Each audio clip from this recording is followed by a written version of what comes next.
Okay. Anybody see, like, anybody, do you remember that little small scandal that happened with Simone Biles and her husband when he said he was a catch? Oh, yeah. Yeah, I remember that. Yeah. Mm-hmm. He was like, I'm a catch. Yeah. Remember that? And the ladies tried, I mean, they went in. Yeah, they did. Right. Now, let me ask you all. Do you think he said something wrong when he said he was a catch? Not at all. And I got a lot of flack for that. Yeah. What about you? Nah, I don't think he said anything wrong. All right. When we come back, I'm going to give my perspective on why that man is a catch for Simone Biles. Woo, somebody's fanning themselves right now. They like, this man. Yes. Why is he a catch? Right? Because here's the thing. Like, I love, one, that he said it. And by the way, they're still together. They're still in relationship. They still love each other. And it don't matter what other people think, right? She kept, she didn't. And by the way, she said herself that she wasn't triggered by the conversation until she saw all the comments. It was the comments that triggered her, not his conversation. Why? Because she's a married woman, and she said, I do, because she believes he's a catch. Yeah. Right? Like, okay, all right. So is she the most decorated gymnast of all time? Yes. Yeah. Yes. Does that make her a romantic catch? No. Men don't care about accomplishments.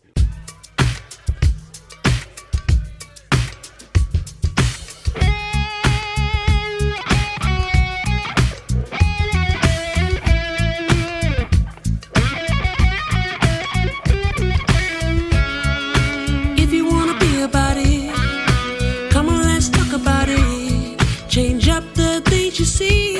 Open your mind to possibilities.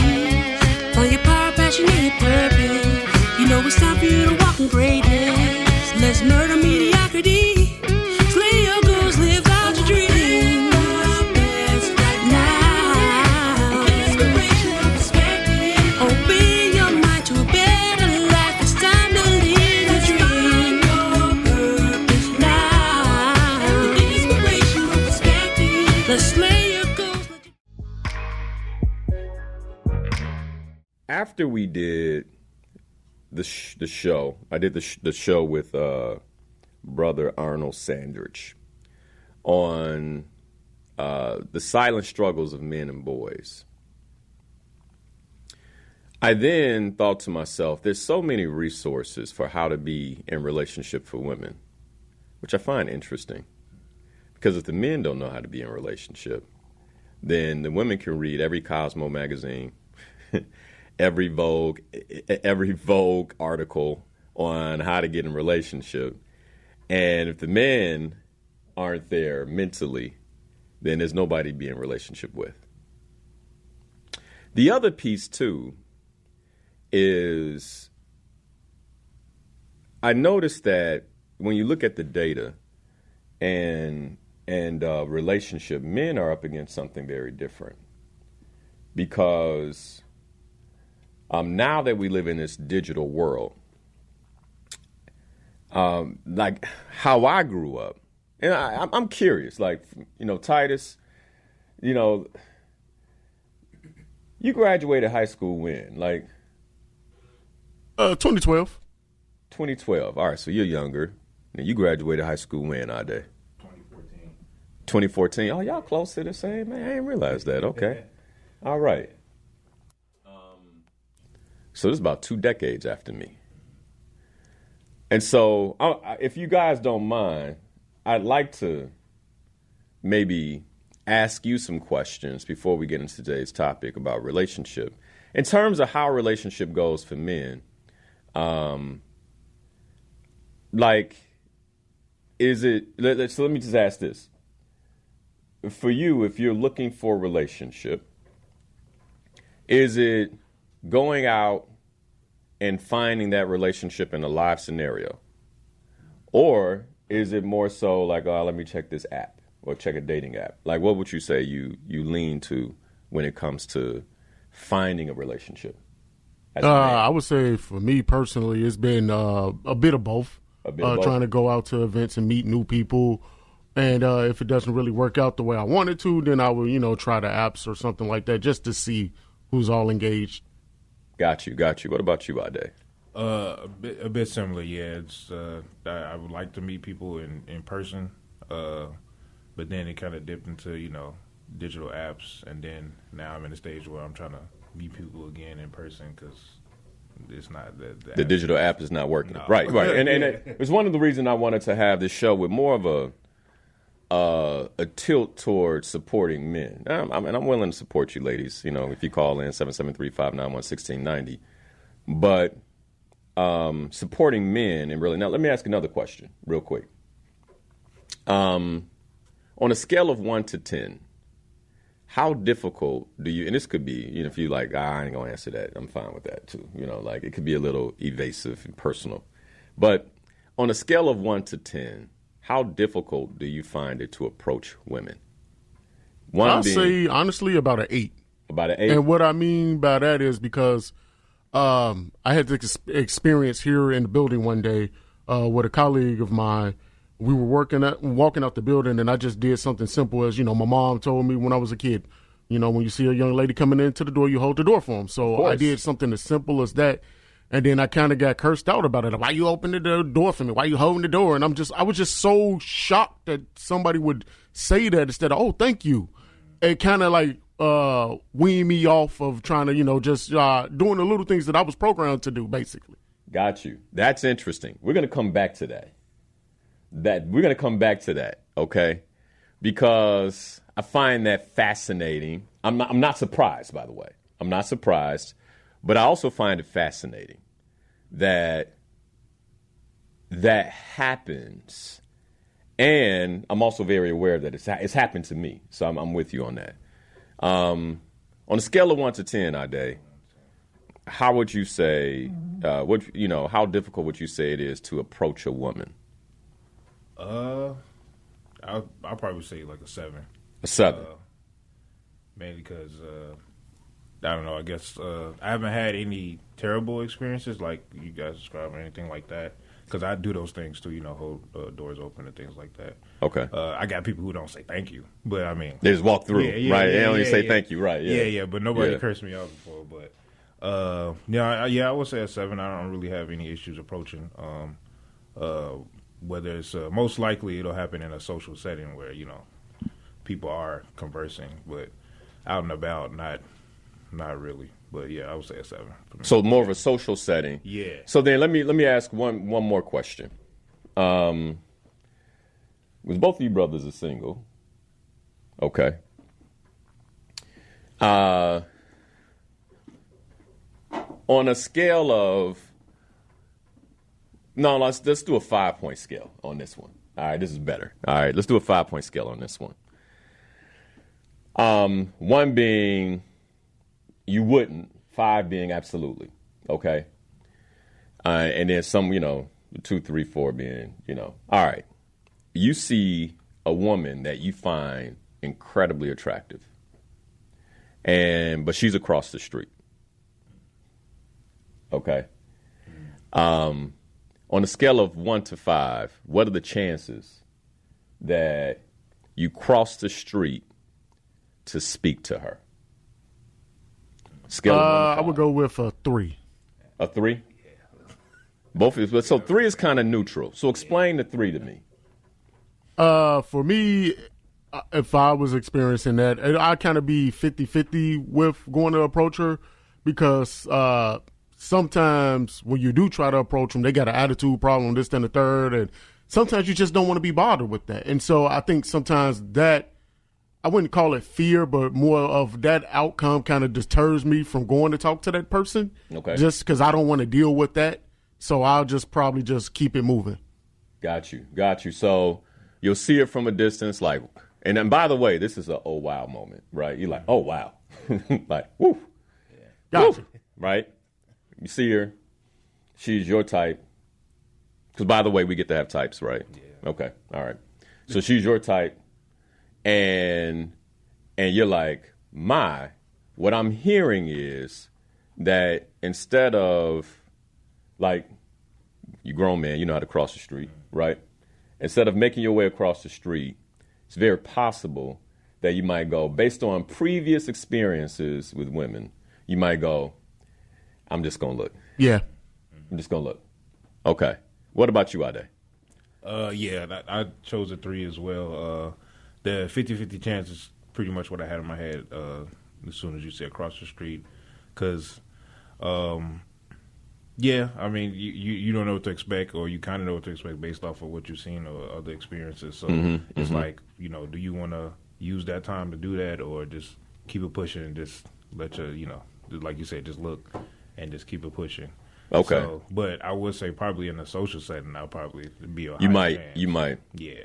Okay. But just randomly, like, running across the street, and I just, Excuse me, how you doing? yeah, Like, yeah. Wouldn't. Yeah, it'd be a 3. Yeah. It'd be a 3. Yeah. Like, nah, you know. Yeah. Okay.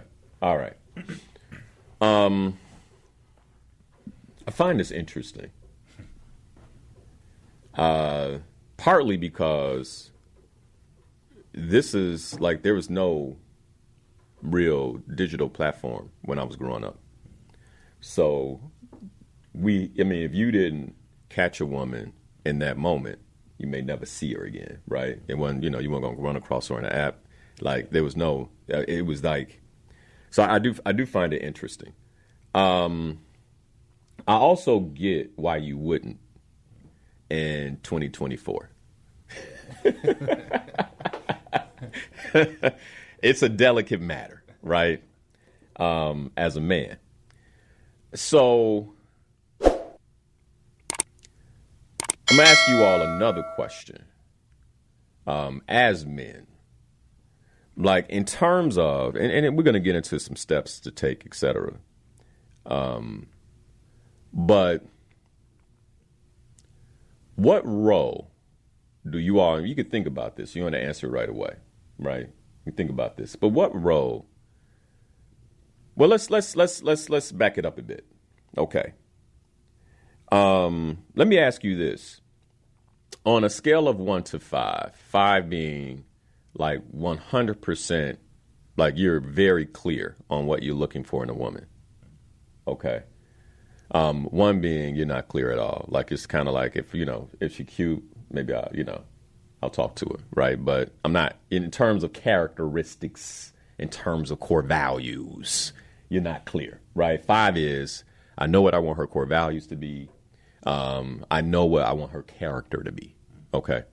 So for both of you all as single men, how clear would you say that you are on what it is you want to find in a woman that you would marry? How clear are you on a scale of 1 to 5? I would say a 4. Okay. And the reason I don't go 5 is because sometimes people aren't who they usually say they are, and you got to learn and grow with people and learn things about them, even though they do fit the category of the things that you're looking for and that you know that you want and values. So I would say maybe a 4. Okay. So again, how clear are you though? Like, do you know what you want? Like if you came across, you know what? Then I'll change it to a 5. Okay. If you came across the woman that you're like, okay, all right, now stick right there with me. I'm going to ask Ade. I'm going to come back to you in a second.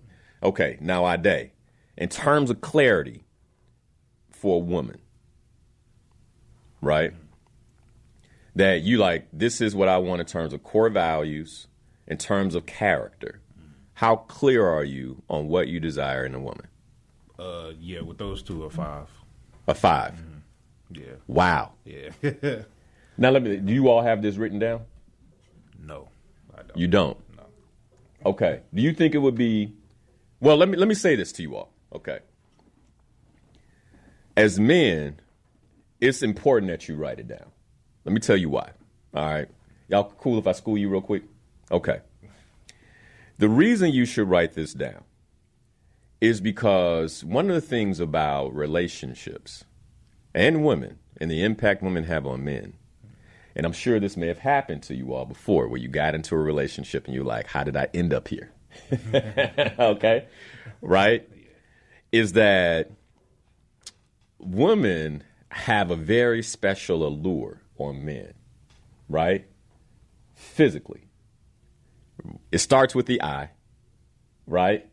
So if she's a beautiful woman, like, let me ask you real quick. Like, if you met a woman socially, let's say, because socially seems to be the most comfortable, and you meet this woman, it's in a social setting, and you think she's gorgeous, but you don't have it written down, the character and the core values, and she's interested in you, like when we going out, and you start to notice things you don't like. How quick are you to turn that off?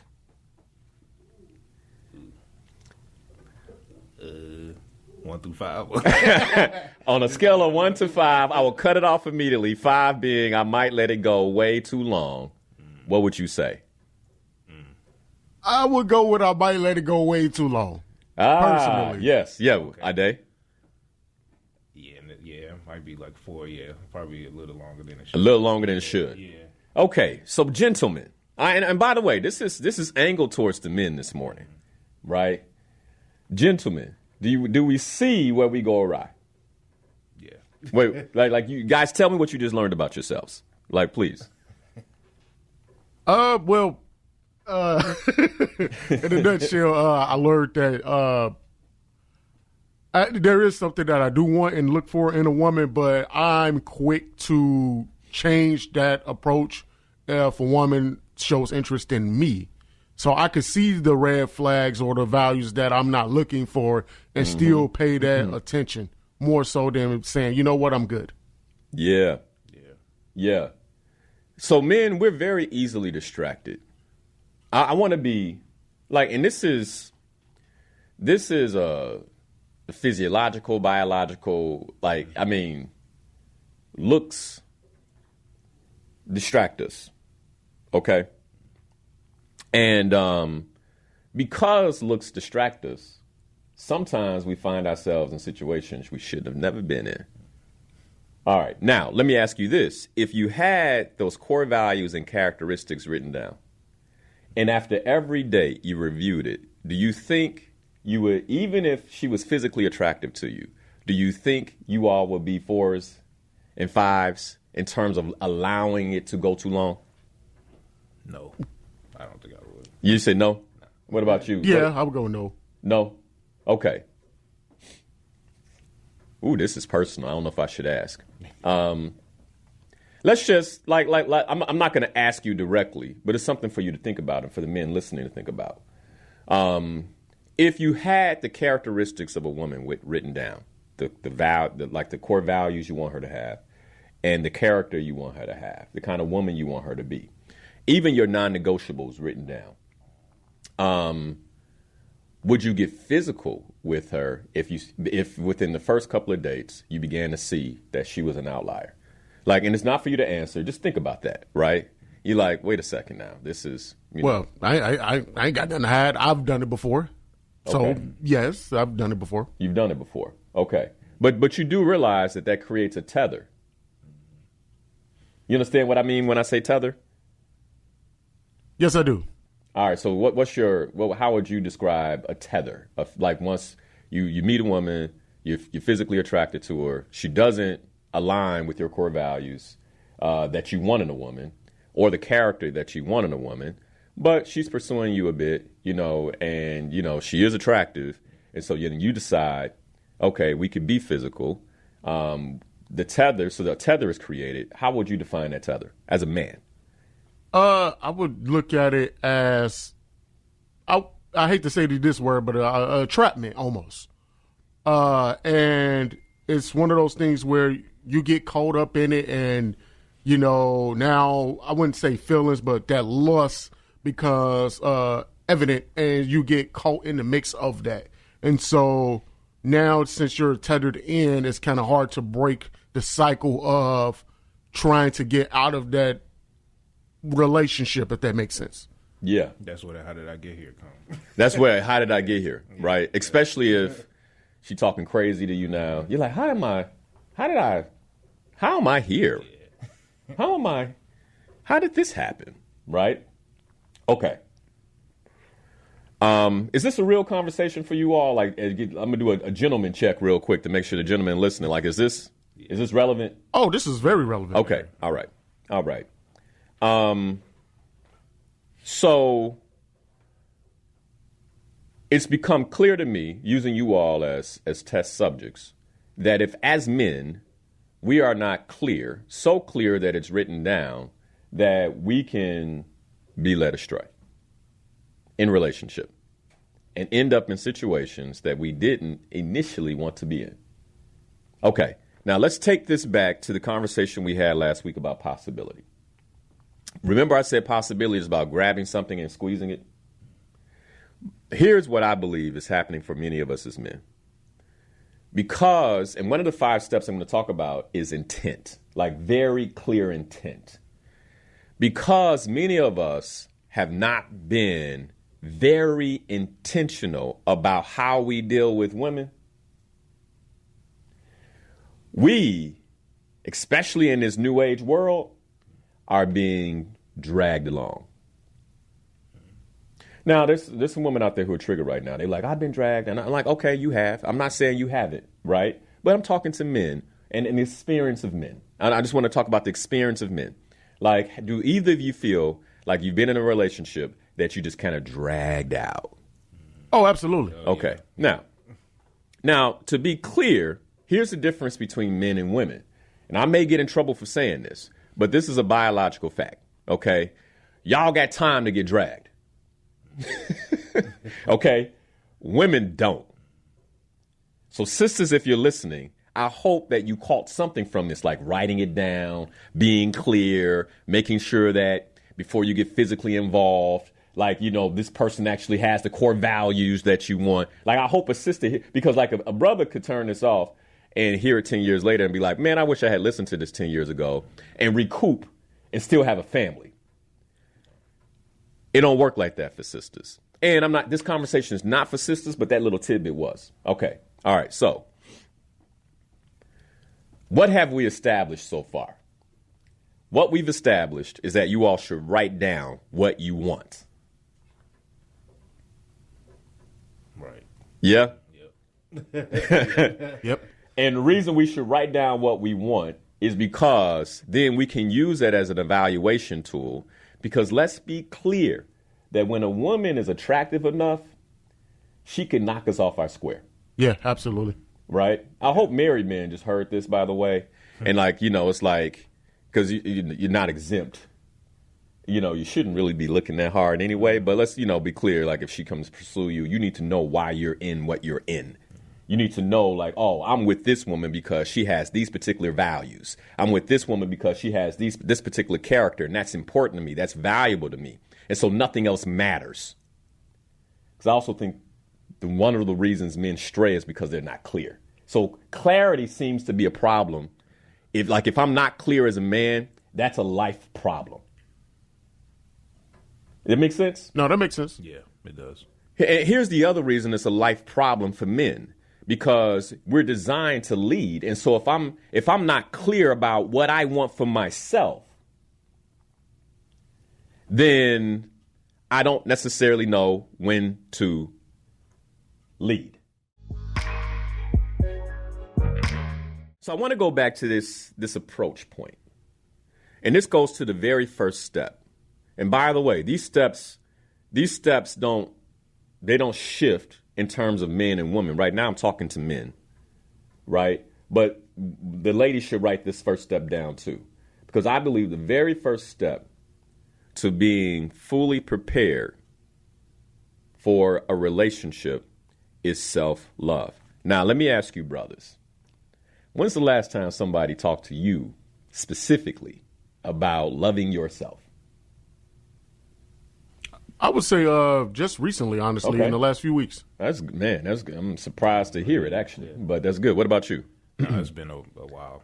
It's been a while. Yeah. Right. And by the way, when I talk to you, it's like outside me talking to you, because I'll be on you. You know, I'll be, Outside you know, our days on my team, I'll be like, man, I'll be trying to give him the little tidbits, you know, whenever I can. Okay. Yeah. It's been a while. Yeah.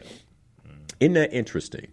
Yeah. So, you know, when you get on social media and you see self-love, does it seem like it's aimed to you or towards women? Is it aimed at you as a man, or is it aimed at women? I would say more so women. Yeah, I would say aimed at women. From what I see. Okay. All right. Yeah, from what I see, yeah. All right. Does that mean that you don't have any self-love struggles, or there's no need for self-love, or? No, I would say I still have self-love struggles. Okay. Yeah. All right. But I know that's not the market, you know. Okay. Yeah. All right. So for a man, the very first step that you should take, and by the way, it's for a woman too, but this conversation is tilted to the men. All right. And sisters, by the way, I hope you realize how much this is supporting you all. Because if I can get these brothers situated, you get where I'm going? If I can get these brothers centered, like, you know, there'll be more men approaching you. Now, let me be clear about something, okay? I've coached sisters who have had relationship projects. They're looking for a man. And if you all were the gentleman that ran across the street and approached him, they've admitted to me that they would shut you down. And they are actually looking for a man. That's a whole nother conversation. We're not having that conversation today, but I want you all to know. I want the brothers listening to know that just because you get shut down don't mean it's nothing about you. This has a lot to do with the self-love thing, okay? It don't have nothing to do with you. It has everything to do with her fears, like all the things that she's afraid of, the last relationship, what the dude did, the last time that she got into a relationship, he ran across the street too, and he wasn't no good. And so I can't go down like that. This makes sense? It has nothing to do with you. This makes sense? Yes, it does. Okay. Yep. All right. Now, how does that feel just to know that the last time you were rejected by a woman had nothing to do with you? It made me feel good, if that makes sense. And what I mean by that is knowing that it wasn't me was like, okay, maybe I was thinking my approach was wrong or something like that. And then to find out that it wasn't, it kind of made me feel like, okay, cool. Well, this wasn't for me. Okay. And by the way, women disagree with this right now. They're like, it does. He did this and that. It has nothing to do with you. Okay. What about you? How does that make you feel? I would say reassuring. I mean, I kind of learned now, by you being confident, it kind of couldn't waver you if you confident in yourself. It wouldn't waver you whichever way it goes, you know. So I would say reassuring because, like you say, yeah, I do believe that it's not you all the time when you have, get rejection and things like that. So okay. All right. So reassuring, I would say. Reassuring? Yeah, okay. Yeah. By the way, y'all watch that balloon show? How much time I got? We got 6 minutes. The show where they pop the I watch it a balloons. lot. You watch it a lot? You watch that show? I watch somebody who reviews them. But you watch somebody that reviews the shows. Okay. Yeah, By the way, for listeners, if you don't know what I'm talking about, there's a show on YouTube where gentlemen are introduced to young ladies, and the young ladies all have red balloons. When the man walks in, they get to the ladies get to choose whether or not they are going to be selected by this man by popping their balloon. If they pop their balloon, then basically this guy, they're out the selection pot. They're like, I don't want anything to do with this guy. Recently, I just saw one of these episodes where it was a brother, and he came in, and he was an aerospace engineer for NASA. And as soon as he walked in, balloons popped. I saw that one too. Yep. You saw that one too? Right. Aerospace. And then you remember this, Titus, one of the responses that came out was, I don't like the way you're dressed. This man is an aerospace engineer for NASA. And I just, how you were dressed. Does that have something to do with him or her? Yeah. It's definitely her. Yeah. Yeah. Because we talked about possibility last week, right? What's the possibility that if this is a good man, you could change his swag? Yeah. When I say swag, his dress, how he dresses, like you could dress him. If he's a good guy, he got money, right? Aerospace engineers making at least about $250,000 a year, right? So you could be like, let's leave some of that on some, I don't like Reeboks. Like, let's just get some different shoes, right? And if a guy, like, if your woman was like, I don't like Reeboks, I prefer you to wear this, would you wear it? No. Yeah. You're going to be Absolutely. like, I'm switching the style completely. Right, we so easy, right? Okay, all right. So again, this is my point. Does it have to do with him? No. Okay, it has to do with her. Okay, let's be clear. All right. Okay. Now, ladies, you could try to, now I disagree. I think a man's shoes, blah, blah, blah. That is your stuff. That is your bag, right? Like, that's your bag. And by the way, if you keep carrying that bag, you're likely going to be single a very long time. I mean, period. If you're just shutting men down based on what they wear. Okay. When we come back, I want to dive into this element of self-love for men in particular. Because as men, what I firmly believe is one of the reasons that we've kind of taken a back seat in our approach to relationship is because we're not centered enough around who we are as men in this world. And we're also not centered enough around the value that we bring. And I think when we begin to realize there's 3 minutes left, I'm going to say this. This is gone. Whoo! Okay. Anybody do you remember that little small scandal that happened with Simone Biles and her husband when he said he was a catch? Oh, yeah. Yeah, I remember that. Yeah. Mm-hmm. He was like, I'm a catch. Yeah. Remember that? And the ladies they went in. Yeah, they did. Right. Now, let me ask you all. Do you think he said something wrong when he said he was a catch? Not at all. And I got a lot of flack for that. Yeah. What about you? Nah, I don't think he said anything wrong. All right. When we come back, I'm going to give my perspective on why that man is a catch for Simone Biles. Mm-hmm. Woo, somebody's fanning themselves right now. They like, this man. Yes. Why is he a catch? Right? Because here's the thing. Like, I love, one, that he said it. And by the way, they're still together. They're still in relationship. They still love each other. And it don't matter what other people think, right? She kept, she didn't. And by the way, she said herself that she wasn't triggered by the conversation until she saw all the comments. It was the comments that triggered her, not his conversation. Why?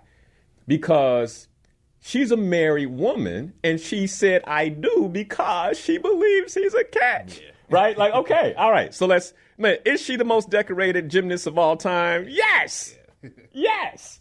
Does that make her a romantic catch? No. Men don't care about accomplishments. I don't know that this has been fully settled, but I brought up the controversial situation with Simone Biles and her husband, Mr. Owens, where in an interview they were asking him, about, him and Simone getting together, and he said, well, Simone got a catch, and the internet went wow. Like, they were like, she got a catch, like, you should be happy to be with her, et cetera, et cetera. And one of the things that it did for me, even back then, was it helped me understand how misinformed most women are about what men want in a woman.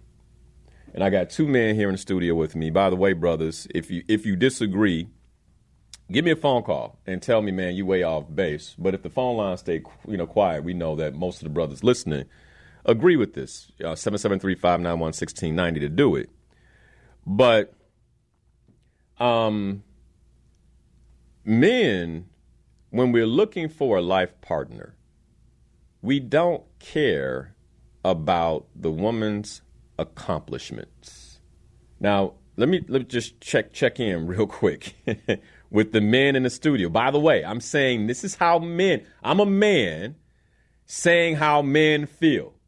So if you're a woman and this is making you upset, like, just notice that might be something you want to. And by the way, I'm going to give Brother Titus and Ide the opportunity to check me, because I would think it would make sense for a man to check me if I'm wrong on this, right? Because I'm saying this is what men want. But I'm going to check in with you guys real quick. Titus, when you think about a life mate, and let me put one asterisk on it. For me, the only thing that mattered when I was looking for a woman, I wanted her to have a certain set of values. I wanted her to have certain characteristics, and I didn't want her to have debt. I didn't want to pay for ex-boyfriend's birthday gifts. You get where I'm going? Okay. That was it. I'm curious how you all, like, do you care? Does a woman have to be accomplished in a certain way for you to date her? No, honestly, no. Okay. I mean, that's kind of, I wouldn't say it's nothing that I'm looking for, but it doesn't matter, honestly. It doesn't matter to you. Okay. What about you, Ade? No, I would say no. I mean, I take note of certain accomplishments with it, but for the most part, no. They could. So explain when you say you would take note of certain accomplishments. If they were like a lawyer or something like that, like that's great. But I don't think like in terms of what I'm actually looking for on her, that wouldn't be like a top priority. But Got you. It would be good on paper. It's great. That's awesome because she could be a manager at a store or something. But if she fits those qualities for me, then so she could be a McDonald's manager. Yeah. And as long as she fits the characteristics and qualities that you're looking for in a woman, you're like, I'll lock this down. Yeah. Yeah. Okay. Yeah. If she's a lawyer, you're like, oh, that's great. That's a great. compliment. Yeah, that's a compliment. Yeah, exactly. But what matters to you is she fit the certain characteristics and, personality and things like that make me compatible. Yeah. With her. Okay, yeah. got you. Yeah. All right. Okay. I'm looking here to see. I'm looking at I see the brothers here are co-signing on Facebook as well. They're like, yeah, okay, all right. I'm not sure. I mean, I hope the woman got this beforehand, but I think this is a mistake that women make about men, that we care about accomplishments. So then if we go back to Simone Biles and Owens, who's an NFL football player, wide receiver, I think he's with the Bears now. Yeah, he's a defensive back. He plays for the Bears now. Okay, defensive back. Okay. He's with the Bears. Then when he met Simone, do you think that he was evaluating her based on her gold medals? Or he was evaluating her based on her character? Character, for sure. It's definitely character. Yeah. Definitely character. Okay. All right. Now, let's have an honest moment. Okay. Both of y'all single. If Simone Biles approached you, would you date her? I'm not married. Not married, of course. Not married. Yeah, I'll probably date her. Yeah, you Probably, date her. yeah. Yeah. Okay. Yeah. All right. So you see the difference? Yeah. Like, okay, you date her, but you're not sure if you would wife her. Yes, exactly. Yeah. But she's the most decorated gymnast of all time, Ade. You wouldn't marry her if she didn't fit the characteristics and qualities? Yeah. No, I wouldn't. No. Okay. Proves my point. Yeah. All right. Got you. You're like, men don't care about. Okay. So then let's go back to this notion of self-love, because I want to talk about my wife just said, yeah, but you don't want a lazy woman. That would fall into character, right? Mm-hmm. Okay. Yeah. So accomplishments and character are different. Like laziness is a character flaw. Okay. All right. I want to be very clear about this. All right. So, and this is like, sisters, I want you man, listen with an open heart. I'm really trying to go somewhere. I think this show is not just for men, but it's for women too. So we really get, because when I look at what's happening in our community, when it comes to relationship, there's like this misfire. And what I notice is sisters, I'm just going to put it out here. I know the sisters feel slighted because they've achieved so much, right? And it's like, and I don't feel seen. And then, and the reason you don't feel seen is because if it's based on the accomplishment itself, that is not what men look at. Like men, when I met my wife, she was an accomplished woman. Let me give this, she was an accomplished woman, owned her own business, making her own money. But when I sat across for her, there were a number of women that I dated that were that way. And I think this is the big thing for us to understand, especially in our community. Accomplished, the black woman is accomplished for the most part, right? So there's no, there's no really a woman saying I'm distinguishing myself by my accomplishments. Like the next sister got a condo and a car too. I mean, you get where I'm going? Like men don't care about the accomplishments. Like we care about character. Okay. So I want to go into this. I was going to share about my wife and I. So when I met my wife was accomplished. She had her own business. All those things were great. All those things were phenomenal. What happened for me on the first date that made me very clearly know that my wife was the woman that I wanted to be with was the conversation that we had that exposed her values. It was her values that got me. The values she carried as a woman and how she was raised. I could see like, wow, we were raised very similarly. Like, it wasn't like, oh my gosh, she owns her own business. She has her own car. She has a nice condo, in the South Loop. None of that mattered to me. I didn't care about that. Was it nice? Yeah. I mean, but it wasn't a differentiator. It was not a differentiator. Because it's not differentiating for black women. I hope this makes sense, sisters. That little part was for the sisters. I want them to really get this. Okay. All right. So, brothers, let's go back to self-love.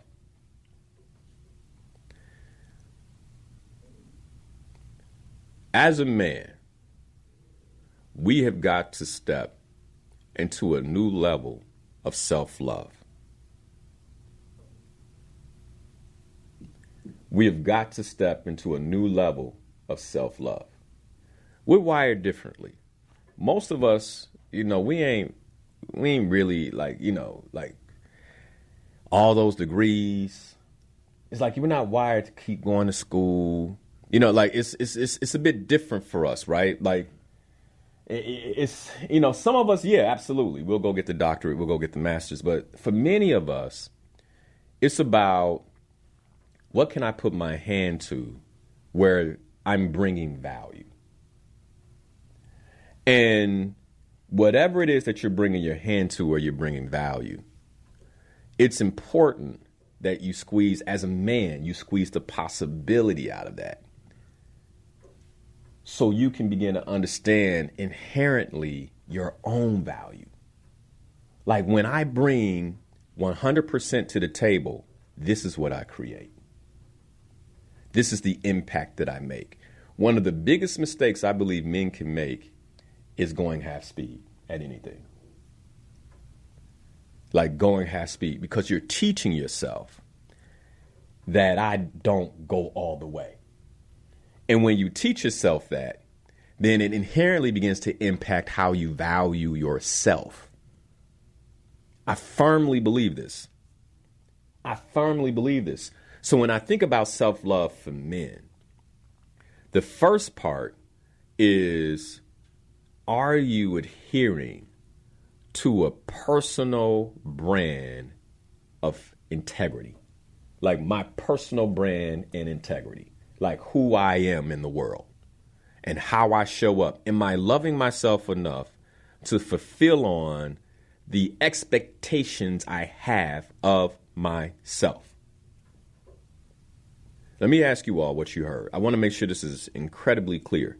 So Isaiah and Titus, like when you heard me say that, like what came up for you? Like what, like did this translate into a way of loving yourself? I would say yes, for sure. Yeah. Mm-hmm. Okay. Yeah. Now, if I'm going to ask you all a question. If you're bringing 100% to the table for yourself, and I'm going to go into the 4 pillars.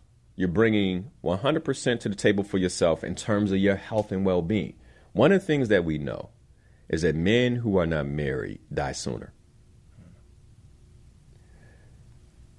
So as men, when it comes to caring for ourselves, like taking good care of ourselves, that's not something that we were trained to do, and often we need a helpmate to assist us in it.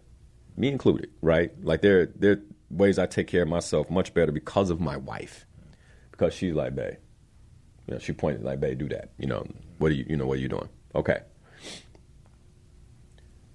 But in my singleness, there should still be some level of integrity I have around how I take care of myself. A certain level of, at a minimum, this is how I'm going to show up. Where I can feel good about me. Like, this is what I do. This is who I am. Like, this is how, when it comes to my health and well-being, this is how I provide and take care of myself. That, by the way, you are unwilling to waver on for a woman. Like, this is how I take care of myself. And so if it doesn't work for you, you don't work for me. Let me give you an example. I've always been into physical fitness. Before I met my wife, my physical fitness was a commitment that I made to myself. So after we got married, my physical fitness was a commitment that when we were in a relationship, my physical fitness was a commitment I made to myself. I'm still going to get up and work out. I'm still going to go to the, babe, can we just lay here? No. Right? I have to go work out. Right? I got to take care of self-love. I have to take care of myself. When we got married and had children, one of the rub points we had was, like I'll still get up and go to the gym. Like I need some help. I got a commitment to go to the gym. We had to get counseling about that because I was like, I'm going to the gym. Right. And then I found, okay, I got to, I got to compromise a bit, in the first couple of months before I go back. But, I had to learn. But I was like, I'm going to the gym. You get where I'm going? Like self-love. And I think that when it comes to this, often, like, because it's not in place, then that grounding that we should have for ourselves and how we take care of ourselves is not there, which makes it very easy for me to be knocked off my square. Here's the second part. My relationships. My relationships, okay? The relationships we have with other men are incredibly important. They're what's the best word I can find? They're part of the social circle that men need to thrive. And so then, what is my relationship with other men? Because the beauty of other men is that we push each other. We push each other. So then what are my relationships like? When it comes to my ability to love myself, am I also creating the space to be loved? Like, do I have comrades? You get where I'm going? Like, do I have other men? I think one of the reasons why we were talking about the silent struggles of men and the suicide rate for men, and I believe one of the reasons why suicide is so high among men is because of isolation. And if I love myself enough to know that I deserve to be in relationship at a minimum with other men, I'm talking about good, strong, platonic friendships. You get where I'm going? Yeah. With other men who are like me, who care about me, who got my back. Then that also creates a grounding and a centeredness around my self-love. Number 3, am I doing work where I'm valued? And again, we're still on self-love for men, okay? Am I doing work where I'm valued? Where I feel that I bring value and where I know that I'm valued. Listen to me, brothers. If you feel like you're not being valued in the work that you do today, then it is imperative that you get out of that. It's a cancer. It's a cancer to your confidence. It's a cancer to your soul. Because men must feel value. We must feel like we bring value in some capacity. And then here's the most important part.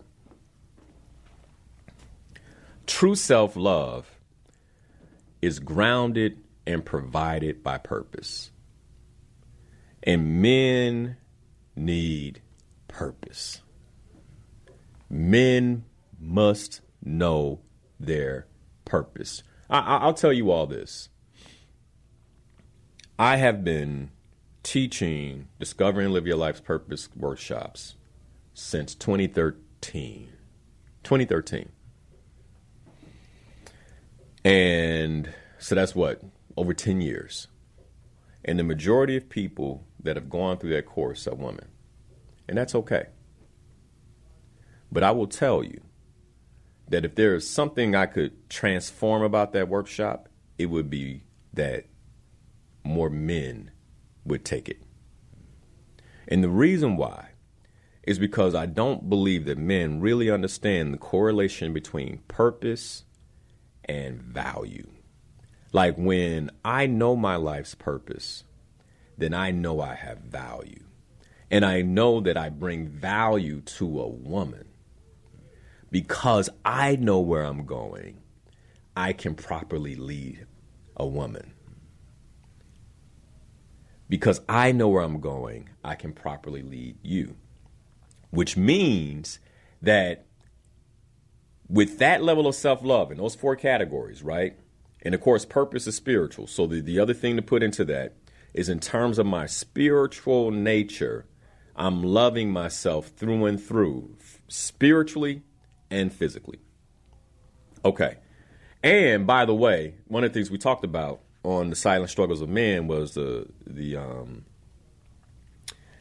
how dangerous pornography is. And when I love myself, that becomes like it clicks on my radar. It's like I gotta get this handled because it's not good for me. Like when I love myself, it's like it's not good for me. This is not what. Like you'll get into your own conversation as a man when your self-love is higher. Why? Because self-love creates with it also self-respect. Like a different level of self-respect. All right. Self-love. I always say this. Like when it comes to self-love is the foundation that you stand on. And I've said this before, and I think it also operates the same way for men. Men, and y'all correct me if I'm wrong, Titus and Ade, but you can be in a social setting. Like one of the things we talked about is a social setting, and like that's where you prefer to meet someone, and which is by like according to the data, typically how it goes. Like most people meet people through other people, right? Yeah. Although that's dropped quite a bit with the digital apps and platforms, right? And I think we need to get back to that. But when you think about this notion of like really loving myself as a man, like I really love myself as a man, and how often men end up being used in relationship. Can you see the correlation between the two? Like if I'm grounded, it can never get that far. So when I talk to brothers who are disenfranchised with relationship, most of them have been hurt and most of them have been misused in relationship. Like they like, man, not only was I hurt, but I got used. Not only was I hurt, but I lost financially, right? Not only was I like emotionally hurt, but there were other factors that went into it. And I believe if part of the reason for that is because as men, if we enter into any type of relationship without a healthy sense of self-love, then we could be setting ourselves up for being misused. Titus and I both agreed in the first hour that they would let a relationship go longer, right? Yep. If it were physical, then it should, even if you knew the person wasn't the right person. Yep. And that's why I talked about the tethering. So if there's not a healthy sense of self-love, then you could get misused. What comes to mind is Bill Withers' song, where he was like, use me until you use me up. My brother sat me right down and he talked to me. He said, brother, y'all not let her do you y'all not let her use it. He said, if you only knew, you wish you were in my shoes. And it's a funny song, but it also goes to show the importance of self-love, right? It's nah, man, it's not okay. It's not okay.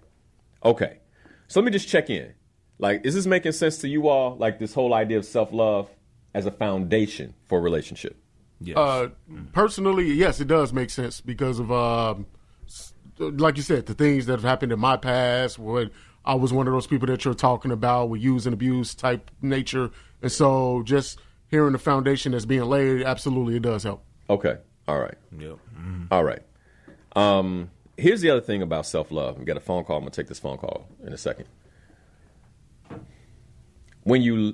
As a man, when you love yourself, then you want to be better for you. And that is, in my opinion, a prerequisite for being in relationship. Because if I want to be better for me, then I will inherently be better for someone else. And I'm already in practice for being better. Because let me tell you about relationship as a married man. Relationship is going to press you. And it's going to force you to get better. You get where I'm going? So if you're not already in that practice, then relationship it won't work. That makes sense? All right. Yeah. I was having a conversation at the gym on Friday, and I was sharing with some of the brothers, we play ball every morning, and I was sharing with some of the young brothers, about, why it matters to be in a relationship. And they were sitting down listening to me, and I was like, by the way,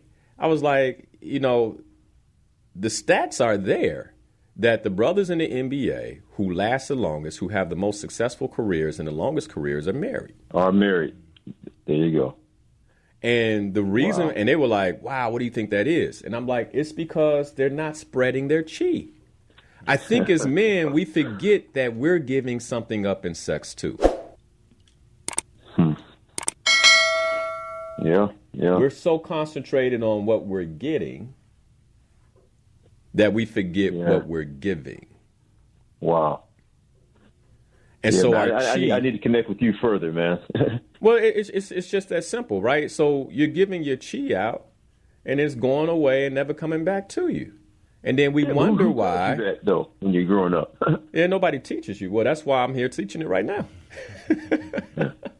Right? Because then we wonder why I can't get where I want to go, or why things seem like they just kind of aren't connecting the way I want them to connect, or why my energy level is. 10 years went by. Yeah. And okay, yeah, you had some great sexual encounters, but what do you have to show for it? Less money than what I could have had. Yeah. Right. So then if you could trade it back, you get where I'm going? Yes, sir.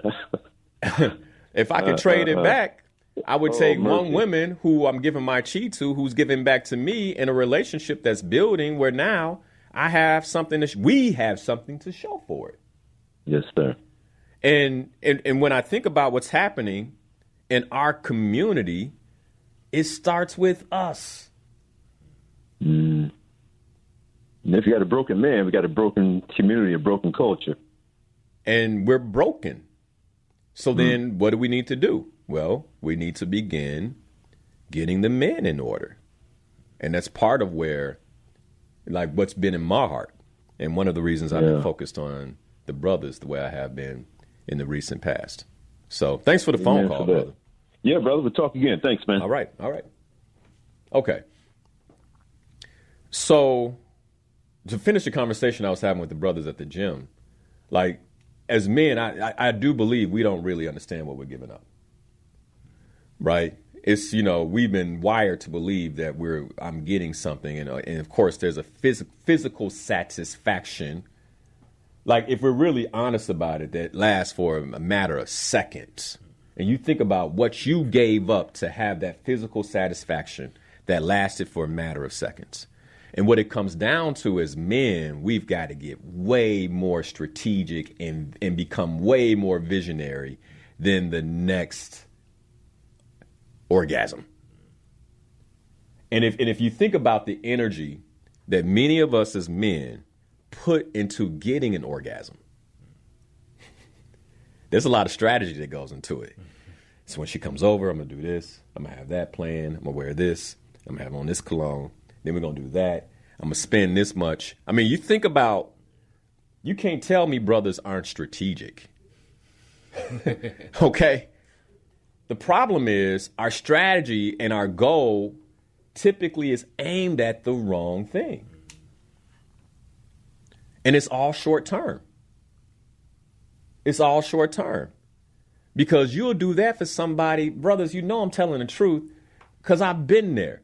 You will put all that strategy into somebody you don't even want to be with. You don't even want to be with her long term. And I know women are like, what? This is like, but yeah. It's just, you'll do all of that so you can get that 60 seconds if you're lucky. That 60 second sensation. If you're lucky. For some of y'all, it's 10, maybe 15 seconds, 20. If you're real good, 30. All of that. So I'm offering something different here. I'm saying if we're strategic about being in a loving relationship, that gives to me well after the orgasm. That gives to me a year from now, 2 years from now, 3 years from now.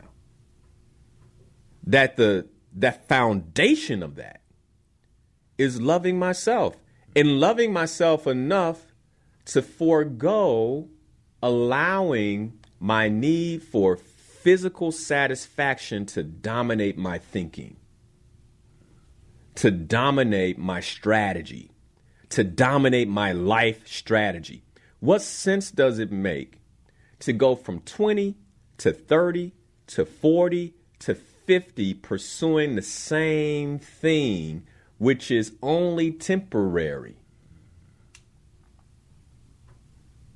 And by the way, leaves you depleted because you are giving something up. This is why you ever notice like older guys who are single, and all the love in the world to you if you're listening, but they have a certain like depleted energy. You ever notice that? And if you talk to one of these brothers, they could tell you about all their escapades. I mean, it's exciting. They could be like, back in the day, bro, and it's colorful. Yeah. But then look where it left them. Look where it left them. A few baby mamas, right? Depleted financially, depleted spiritually, and their chi out in the world. Doing all kind.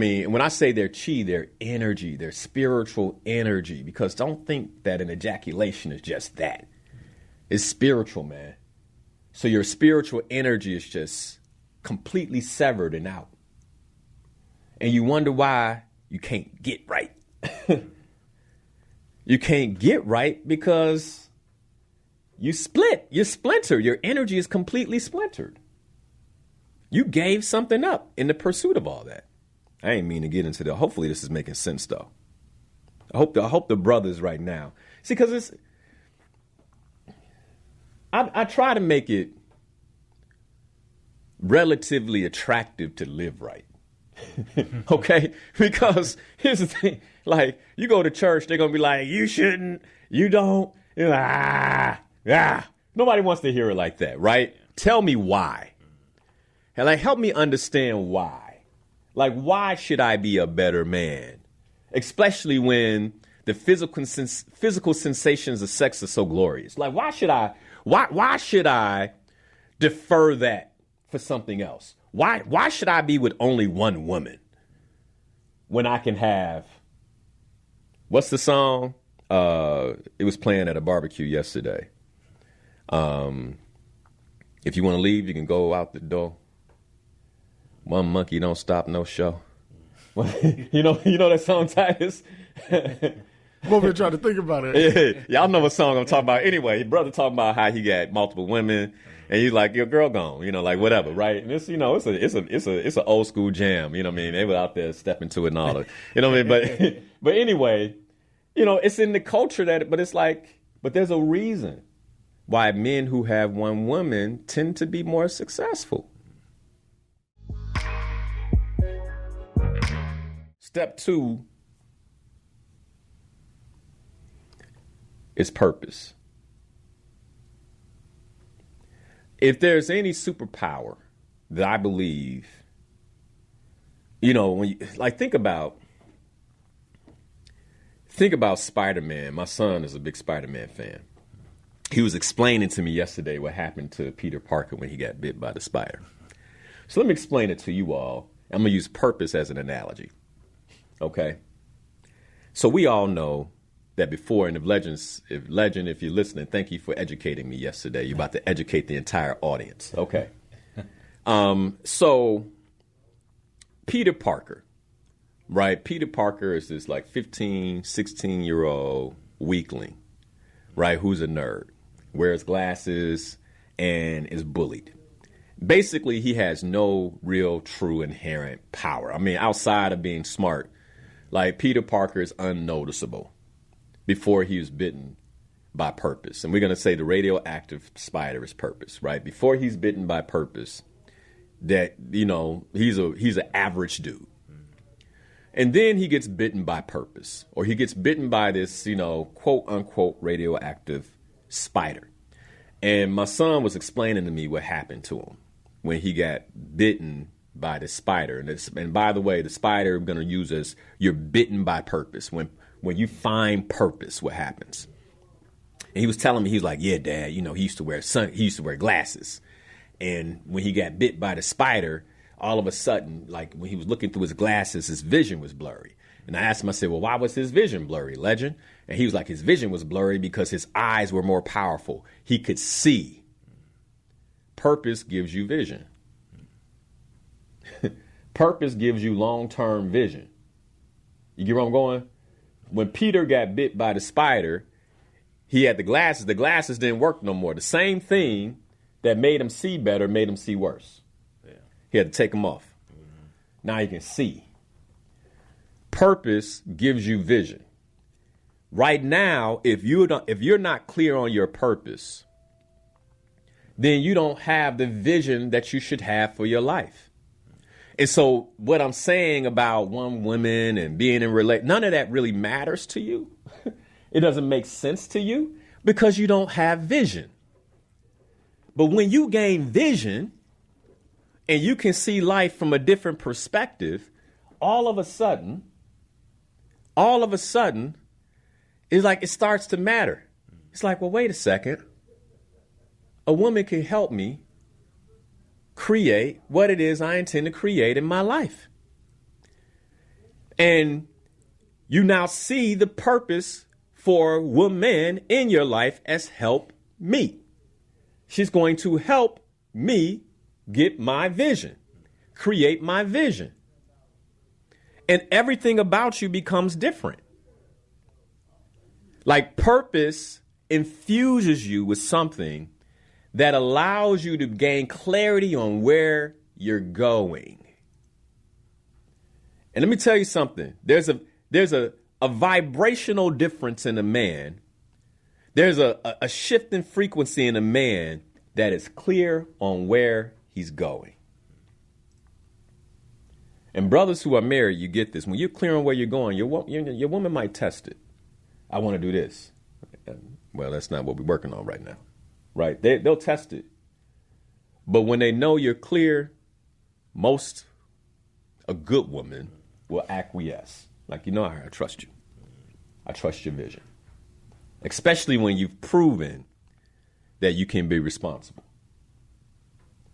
And the beauty of purpose is it gives you practice for being responsible for something important. Because when you take a woman's life into your life, that's important. But guess what? I've already birthed some things. So when I bring you in, it's not like it's brand new to me, right? There's already something that I care about over and beyond you. And so this is important for a man because your woman can't be your all in all.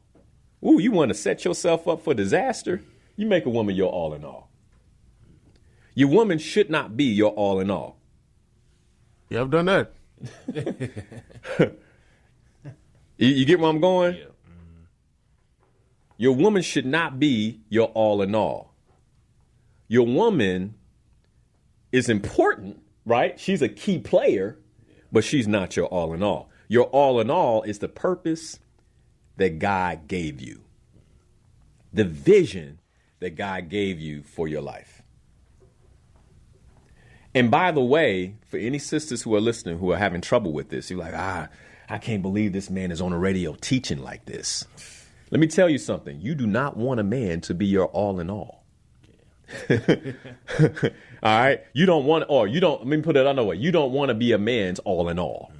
You don't want a man, everything about him to be focused in on you. You don't want that. You don't want that because every time you get ready, wait, where you going? What you doing? Right. You look up and he's there. He pulling up on you. Like it's weird.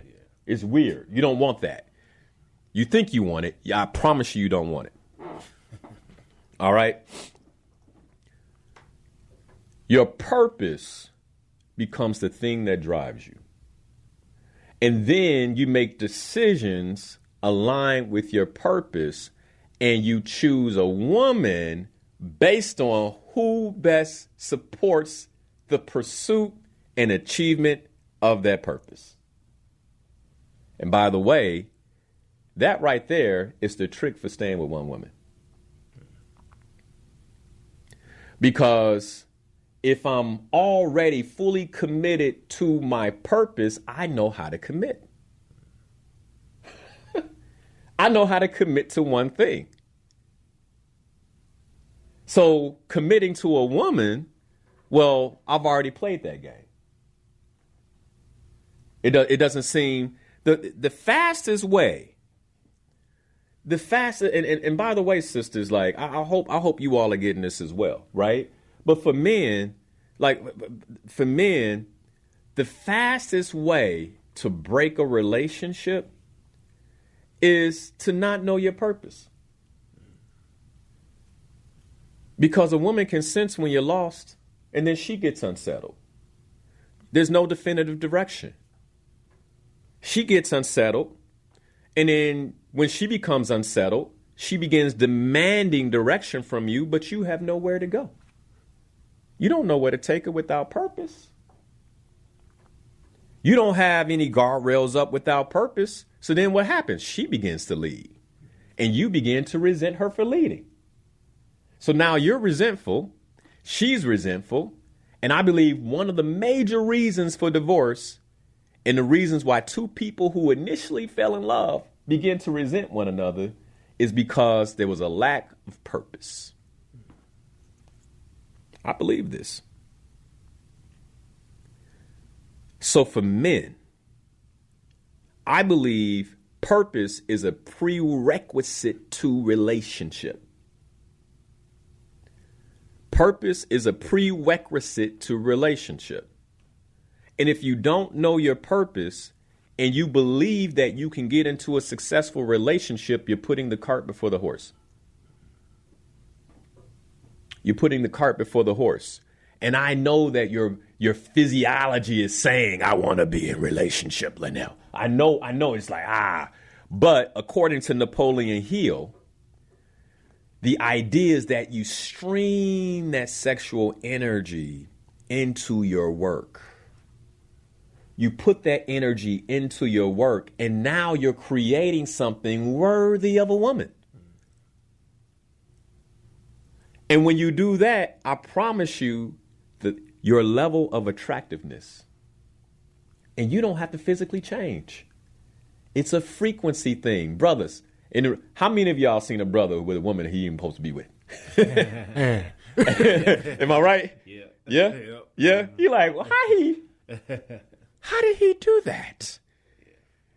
How did he do that? See, with men, it's not about, like, it ain't about your looks. It's about your frequency. See, because when you love yourself and you're clear on why you're here, like that puts off a different frequency. And guess what?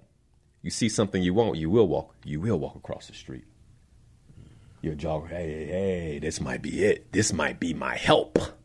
See, you'll run across the street for that. And what I'm trying to do is in the next couple of weeks, teach men what is necessary to actually infuse you all into becoming a lot more aggressive. Not in a bad way, but in a really healthy way. Aggressive for your purpose and aggressive for what it is that you want when you see it. Because that's what it takes. Let me say this. I'm going to end the show with this. If I were not aggressive in the pursuit of my wife, we would not be married. And I'm talking about healthy aggression. I ain't talking no stalkerish stuff. No, I ain't talking no foolishness. You get where I'm going? I'm not talking about no sick way of being. Okay, I'm talking about healthy and respectful, but aggressive. Right. You get where I'm going? Yes. Like, hey, I like you. My wife can attest to it. Like when I finally started getting on the phone, I think by the second conversation, I was like, yo, I like you. You like me? Yeah. Let's get this out the way. I ain't about to be in the friend zone. Yeah. You get where I'm going? Like, I ain't trying to have a friend, an attractive friend. You get where I'm going? I'm not like, do you like me? Oh, well, you know, do you like me, woman? Yeah. Like, yes or no? Oh, my goodness, you're so aggressive. Yes or no? I mean, you cool. Yes or no? Go back. Hey, man, when you were in second grade, you knew how to get the yes. You get where I'm going? Well, second might be a little, but you get my point, right? Like, you know, 6th, 7th grade. Purpose. See, but what she didn't realize is she was dealing with a man who had been pursuing his purpose. I've been pursuing my purpose so long when I believe I had met the helpmeet, I had no problem pursuing her. So from the moment I met her, can we go have coffee? No. She Heisman me. I mean, multiple ways. But if I didn't know, like, this right here can help me. And this is what I'm talking about. And I believe we got 3 more steps to go next week. But self-love and purpose for brothers, in particular, if we begin taking this on, it is transformative. So transformative, it will be like Peter Parker getting bit. You want your life to take off? You get where I'm going? And notice we ain't talked about the woman yet. I've been talking about you. Right? Because by the way, when it comes to preparing to attract a loving relationship, the first steps are you. If I didn't have a high opinion of myself, you all, do you think I could have went through the level of rejection? When I say high opinion, I mean healthy love and clear purpose. I knew I was up to something. So I knew I had something to offer. You get where I'm going? So I just need this woman to spend a little time with me. Can I just get a little of your time? Because if I get a little bit of your time, I got a feeling you gonna want more. You get where I'm going? Yeah. And that's how we got to feel out here. That's how we have to feel out here.